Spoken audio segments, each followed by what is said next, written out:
Every single time. Every time you type a web address into your browser or, just send the quick chat message from your phone, there are literally millions of these hidden handshakes and micro decisions happening. And they're happening in like milliseconds. Yeah, it's wild. Millions of them. Right. So today, we're basically tearing down the illusion of this seamless internet for you. Yeah. We want to map out the invisible choreography that's happening right beneath your fingertips. Our sources today give us this massive companion guide on client-server architecture, specifically looking at the invisible protocols that really hold the whole web together. And, what's genuinely remarkable about this source material is that it highlights this beautiful paradox. Like the application layer is constantly evolving, right? We have new frameworks, new devices, new interfaces popping up every day. Look, it never stops. Right. But the underlying physics and really the core rules of how these computers actually talk to each other have remained beautifully consistent for decades. Just a really elegant set of constraints. Yeah, and so our mission for this deep dive isn't just to define a bunch of boring networking acronyms for you. We want to actually look at why the internet was built this way.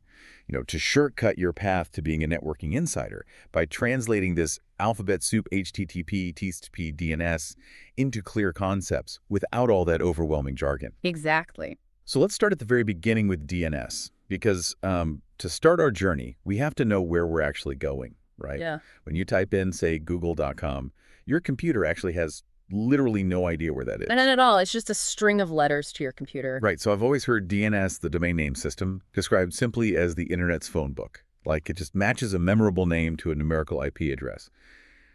But reading through the sources, that feels way too simplistic, doesn't it? It's actually this highly distributed global caching problem. It absolutely has to be. Think about it. If every single device on the planet had to query one central server just to find out where google.com lives, the internet would collapse under the traffic in seconds. Yeah, just instantly melt down.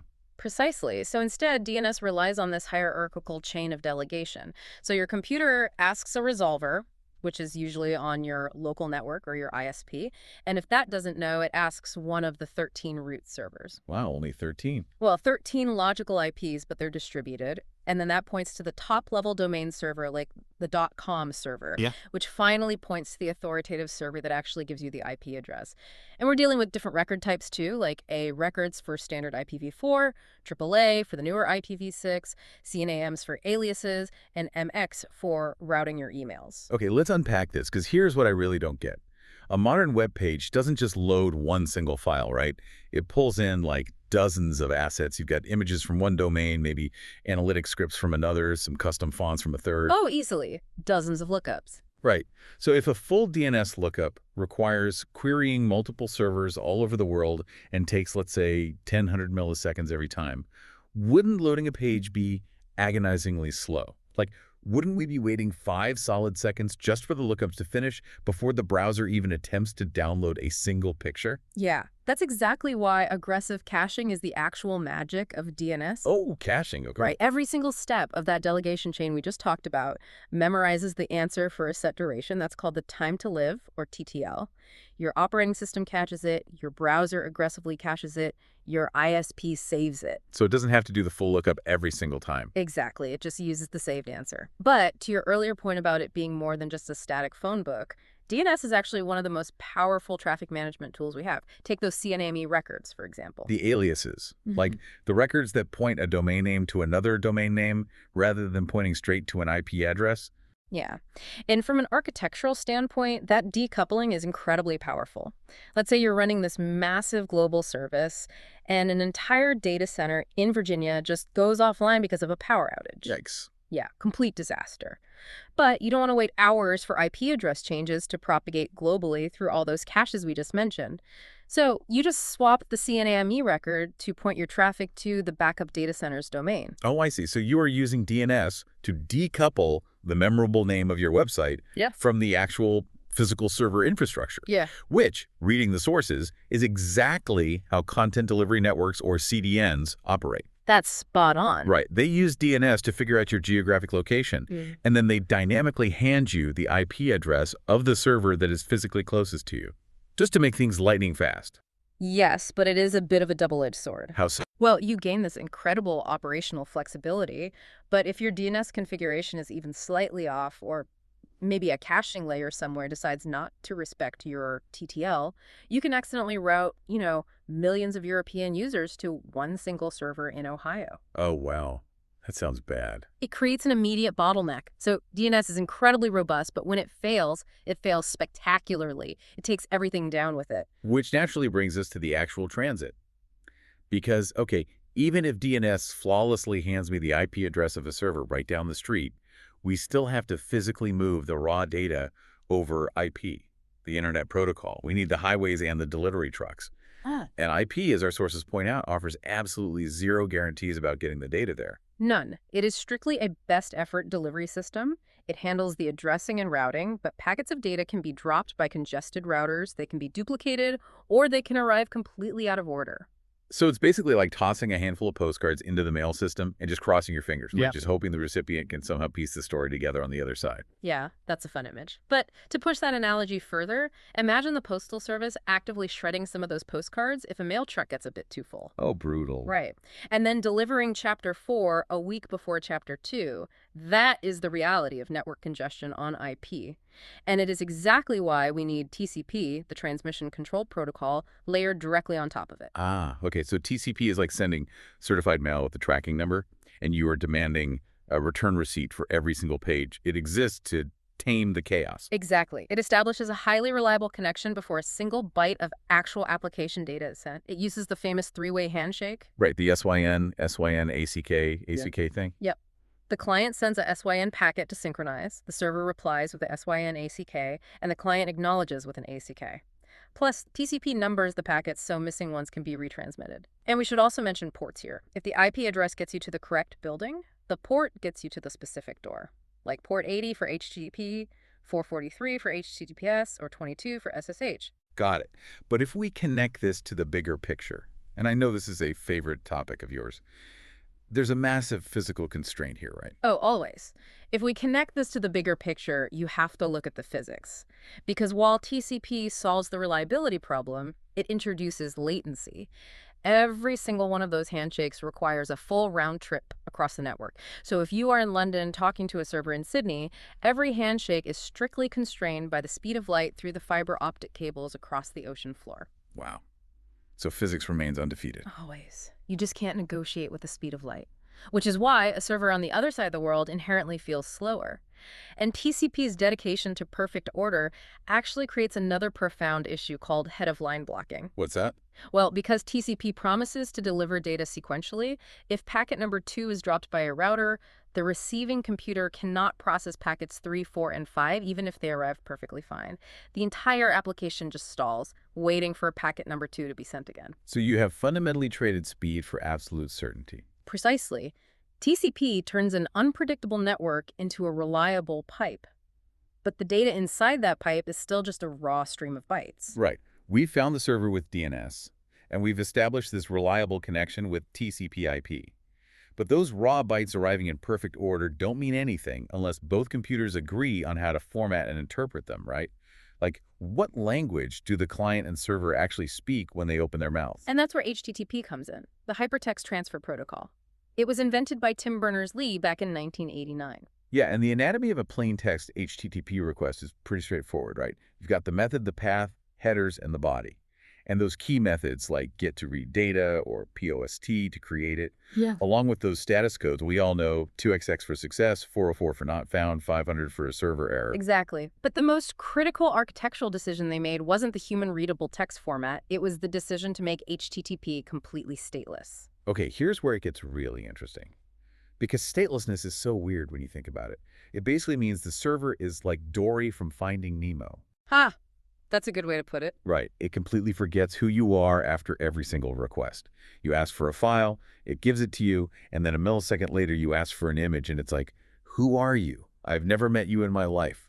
Which sounds terribly inefficient if you are trying to build, anything more complex than a static Wikipedia page. But it was actually brilliant for scaling.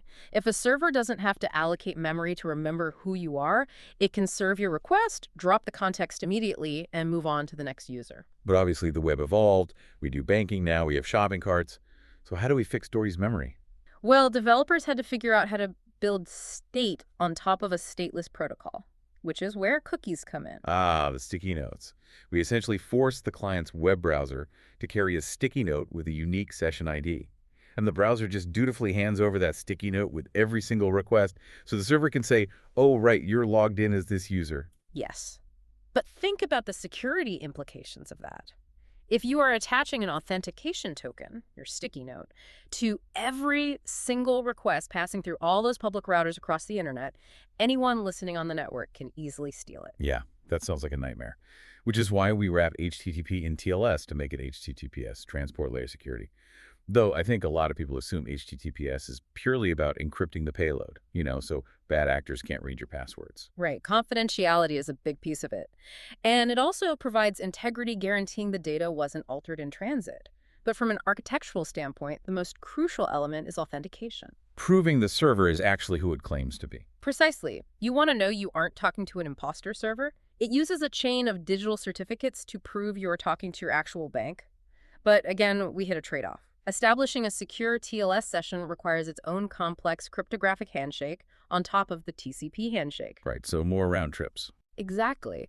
So now, before you've sent a single byte of actual HTTP data, you've done multiple round trips across the globe, which is why modern upgrades like HTTP2 and HTTP3 via QUIC are so important. They make the web faster and more resilient, mostly invisibly to us, by optimizing or entirely bypassing those TCP bottlenecks. Okay, so we're speaking HTTP securely now.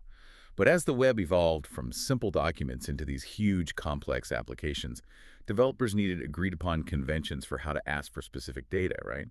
They needed distinct API dialects. Yeah, they couldn't just throw raw text at each other without a system. And REST representational state transfer has been the dominant standard here. It was created in 2000 by Roy Fielding. Right, and REST uses URLs as resources and standard HTTP methods. So what does this all mean for you listening? If we equate these API dialects to, say, ordering food, REST is like ordering a set combo meal at a drive-thru. You get exactly what comes with the number 3 combo. That's a great analogy. It's great for public APIs because it's predictable. But it can lead to fetching too much or too little data. If you just want the burger, but the REST endpoint is programmed to return the burger, fries, and a drink, you're downloading all that extra data whether you want it or not. Which is agonizing on a slow mobile network. And that's exactly why Facebook created GraphQL in 2012, right, to solve REST's limitations. Exactly. GraphQL gives you a single endpoint. So if REST is the combo meal, GraphQL is like a highly specific buffet. You hand a list to the chef and tell them, I want exactly 14 peas, 2 carrots, and half a chicken breast. Yeah. And they give you precisely that. Yes. The client asks for exactly the fields it wants. It's fantastic for complex front ends because there's no overfetching. But of course, the trade-off is you shift a ton of processing complexity to the server. Right. And then what about gRPC? Google's creation. The sources mentioned this is used a lot for internal microservices like at Netflix or Uber. Yeah, gRPC is a totally different beast. It uses a binary format protocol buffers instead of text. And it runs on HTTP too. So keeping with our food analogy, gRPC is the fast food kitchen staff silently throwing prepackaged vacuum-sealed ingredients to each other at lightning speed. No one is reading a menu. They just know exactly what the shape of the package means. That's it, exactly. Because it's binary, it's blisteringly fast. And we should also just briefly touch on SOP, the Legacy Enterprise XML heavyweight. Oh, right. It's super verbose, lots of overhead, but it's still used a lot in banking and healthcare because it has very strict built-in rules for transactions. But the core belief here, the thing to remember, is that none of these REST, GraphQL, gRPC are just technologies in a vacuum. Right, they're conventions. Yes. The best choice depends entirely on your constraints. Do you need public predictability? Go with REST. Deep client flexibility, GraphQL, pure backend speed, gRPC. That makes so much sense. Okay, but wait. All of these API dialects, REST, GraphQL, whatever, they all rely on one fundamental rule, don't they? The client has to ask first. Yes, the classic request-response model. The server can't initiate contact. But what happens when you're playing a multiplayer game? Or using a live chat app like Slack or Discord? Waiting for the client to ask, hey, is there a new message? Every half second is way too slow. It's incredibly wasteful. So we need WebSockets. This breaks the rules for real-time communication. How does it work? It actually starts as a standard HTTP request, but it asks to upgrade the connection. And once both sides agree, it becomes a persistent two-way connection, a full duplex stream. Okay, so if HTTP was like mailing letters back and forth, WebSockets is like calling someone and just keeping the phone line open 24/7. Exactly. You can use it for livestock dashboards or like when you're editing a Google Doc and you see the other person typing character by character.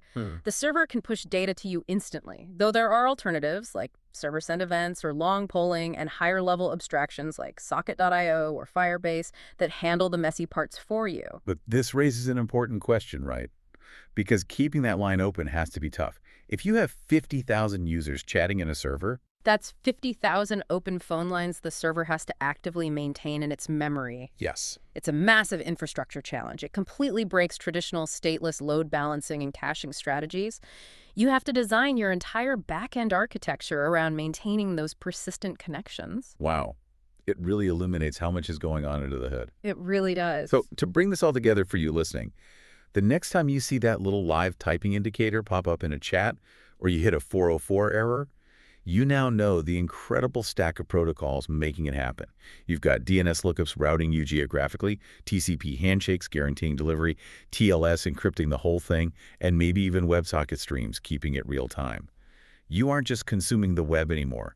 You actually understand its plumbing. Absolutely. And, as we wrap up, I think there's a really fascinating forward-looking thought here that builds on everything we've discussed. Okay. Well, think about the trajectory.